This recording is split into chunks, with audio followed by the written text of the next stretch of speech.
So ibig sabihin, ang taas ng standards mo. Women wants highs and lows of emotions. So ibig sabihin, hindi ka gusto ng karamihang babaeng ginusto mo. Sabi ko, may the best man win is for those simp guys. Pero may the best man win, isa lang ang ibig sabihin yan. By definition, she's not attracted sa'yo. What's up guys? It's you boy, Suplado Moto. Okay, for today's vlog, let's talk about yung nagtag sa atin. So may tinag sa atin yung one of our followers. So ang tag niya is eto. Panoorin nyo. What's the thing that you most regret doing to your ex? I don't have an ex. So you've never had a girlfriend before? Yeah, I never had a girlfriend before. Bakit siya yung napili mo i-pop? No ex is kinda sus kasi.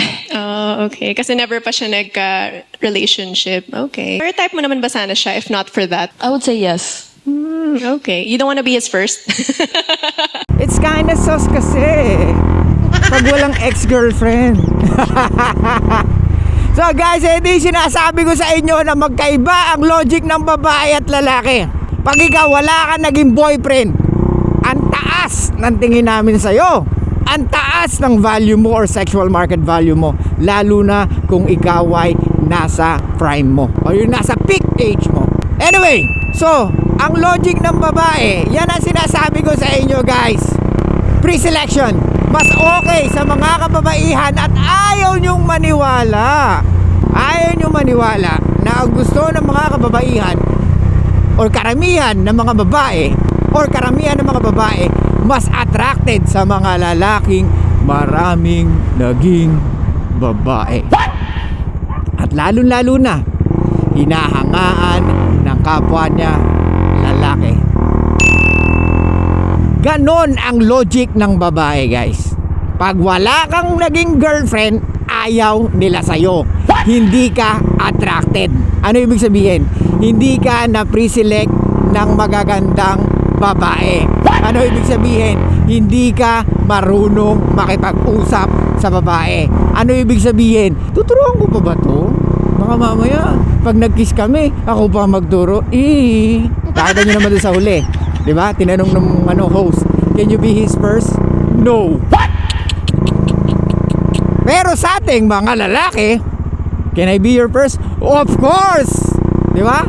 Ganon tayo, Brad. Ganon tayo mga lalaki. Gusto natin tayo ang una sa lahat. Mas gusto natin yung walang ganong experience or hanggat maaari, virgin. Diba? So ano sinasabi ko dito? Guys, at early age, you need to experience interaction with a lot of women. Kailangan mo makipag-interact at early age. Bro, kung 20 ka, wala ka pa rin kinikilalang babae, putya, mag-isip-isip ka na. Time is running, bro. Huwag mong gawin yan kung kailan 30 ka na. Well, though I know, pwede pa rin naman kasi wala naman tayong timeline bilang lalaki. Pero, kamusta naman yung mga ilang years na nakaraan? Diba? Dapat dun may natutunan ka. Diba? Kumbaga sa pag-iipon ng pera, late ka na mag-ipon, Brad. At tanda mo na nag-ipon ng pera. At bata pa lang, sanay ka na mag-ipon. So same thing din when it comes to women. So dapat, marami ka na nakakausap, marami ka na nakadate, marami ka na, alam mo na, diba? So at least, they don't have leverage on you. Leverage in a way na they can control you or manipulate you emotionally. Kasi pag wala kang ganong experience sa babae, how can you find out or how would you know kung ano yung women nature? Yes, I know, marami sa internet, marami sa online, marami sa libro na pwede mong mabasa. Pero Brad, uulit-ulitin ko sa inyo, iba yung experience. Doon mo lang mako-confirm yung nabasa mo sa libro, doon mo lang mako-confirm yung sinabi ni Suplado Moto once na nakipag-interact ka sa babae. Gets? Brad, I'm not saying shit here, no? Para lang ma-feel bad ka sa sarili mo. No. My goal is for you guys to learn. Di ba? Kaya nga isang nag-message sa atin sa DM, so pinost ko yun. Kasi nalaman niya, pinost ko yan sa Instagram guys. Kung di pa kayo nagpa-follow sa Instagram ko, please follow my Instagram. Same name, Suplado Moto. So, ang sabi niya kasi, akala niya siya lang naliligaw doon sa EA. Tapos nalaman niya, dalawa pala sila. So, sinabi daw ng babae na may the best man win. So, tinanong niya ako kung tutuloy pa niya kasi alangan na siya eh. Which is totoo naman. Kasi Brad, hindi totoo yung made the best man win. Why? Ito na-challenge kayo sa made the best man win, oo. Pero made the best man win, isa lang ang ibig sabihin niyan. By definition, she's not attracted sa'yo. Made the best man win, hindi totoo yan sa babae na talagang attracted sa'yo na sobra-sobra. Or yung may pagtingin sa'yo na mataas. Guess mo?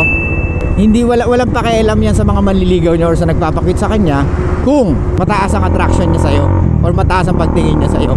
So may nag-comment sa atin doon. Ang kinoment niya is, kasi in-stories ko yun sa Instagram.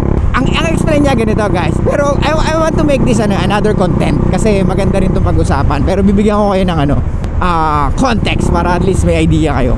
So ang sabi niya dito is, hindi, sabi niya not all true. Sabi nung babae sumagot not all true daw. Kasi nga naman daw, pwede naman sine-check ng babae kung sino yung mas deserve or kung sino yung mas worth it na napagbigyan ng oras. Well, totoo naman yun. But she's talking about her dating perspective, sabi ko sa kanya. Pero ako, I'm talking about the attraction. Why do I need to keep on giving the time or attention para sa kanya? Ba't kailangan ko mag-effort sa babae na alam ko naman na may pinagkukuhanan din ng attention? Kagaya ng, yun nga, dalawa sila nang liligaw. Tapos sabi ko, may the best man win. A man tries to win a woman's attention. By definition, he is a fucking simp. Dinagulat siya. Sabi ko, may the best man win is for those simp guys na walang options. Kaya sabi ko, bounce na. Di wala na siya nagawa, wala na siya nasabi, wala na siya nasagot. Because I know and she's know what I'm trying to say. So, balik tayo dito sa videos na pinorward sa atin. Guys, this is one of the best example na masasabi natin na na totoo yung sinasabi ko na women are more attracted with guys na maraming nagiging EA or maraming EA cake sa buhay or maraming ini-entertain na EA cake sa buhay. Kasi doon nakikita ng babae na ang ganda-ganda niya eh. Gets mo? Wow! Ang daming ini-entertain nito pero kasama ako doon, ang ganda ko naman. Diba? Ganon Brad. Yun ang logic ng babae. They more look beautiful pag yung lalaki na nang e-entertain sa kanila or nagpupurso sa kanila, maraming babae. What? Gets mo? They categorize themselves as one of those beautiful lady na pinupurso ni guy. Ganyan ang logic ng babae guys. Kaya stop listening sa mga babae na dapat ganito ka, dapat ganyan ka. No. Kaya nga ewan ko, bakit may mga tao, I'm not saying all bakit may mga tao na mas binipiling makinig sa dating coach na babae? They never approach guy, they never approach women, so how can they learn how to approach women? Diba? Paano sa nila natutunan yun? Sa libro? And most of the stories they will tell for sure came from men. Diba? Stories of a man na nakipag-interact sa babae or nakipagkilala sa babae. Ito guys, pag may ka-date kayo, ask mo, sampulan mo nga ako ng wrist. Kailangan mo mabigay siyang wrist. Try nyo lang, sabihin nyo sa kanya, for fun lang. Kung ikaw lalaki, how can you wrist me? Kasi it can break the pattern eh. It can break the boring conversation. Para ma-break din yung pattern nyo na masyado kayong seryoso mag-usap. Kaya kung wala ka nang maiisip na kwento, tanong mo sa kanya, kung ikaw ang lalaki, paano mo i-release ang babae? Guys, once na nasa date kayo, lagi nyong iisipin is dapat laging high energy. Kailangan laging mataas yung energy during the conversation. Hindi pwedeng hindi. Kasi women always base everything on her emotions. So ibig sabihin, pag mababa ang energy, dala-dala niya yung hanggang pag-uwi. Wala ka na ng second date, di ba? Kaya nga sabi ko sa inyo guys, keep on approaching women. You need to maintain the game. You need to improve your game regardless kung in a relationship ka na or hindi. Of course, in a relationship ka, hindi ka nakagaya ng dati. Pero what I'm trying to say is dapat alam mo pa rin how to approach women, how to talk with women, di ba? Kahit nasabihin mong you are not attracted or you should maintain how to talk with women. Napaka-importante nun. Kaya ito si guy, na akala niya yung pagsabi niya na wala siyang naging girlfriend is very attractive. No, it's not. Tapos nasa internet ka pa. Patay Brad, kitang-kita ka. So yung mga babae doon, either siya ba yun? Siya ba yung walang girlfriend? Kumbaga, kinonfirm ka ng isang babae na hindi ka karapat-dapat i-boyfriend. Kasi nga, wala kang ex-girlfriend. Imagine that, bro. yung malaman lang ng karamihang babae, iba na yung dating. How much more napanood ka pa, di ba? Well, I'm not saying here na kailangan mo agad-agad mag-girlfriend. Pero sana man lang, kahit pa paano, I'm not saying you need to lie. Sinabi man lang sana, well, may mga diniskarda na ako, may dinate ako, pero I'm still looking for someone na I can be in a relationship with. If we're talking about women, of course, I met a lot of women. I've dated some women. Pero yung relationship, no. Pwede yun eh. Di ba? Safe na safe ka dun eh. Kahit na hindi ganun yung nangyari. Kaso ang ginawa mo, straight to the point, I don't have a girlfriend. I never been in a relationship. Patay ka. Di ba? Kasi isa lang isipin ng babae, ay, so ibig sabihin, hindi ka gusto ng karamihang babaeng ginusto mo.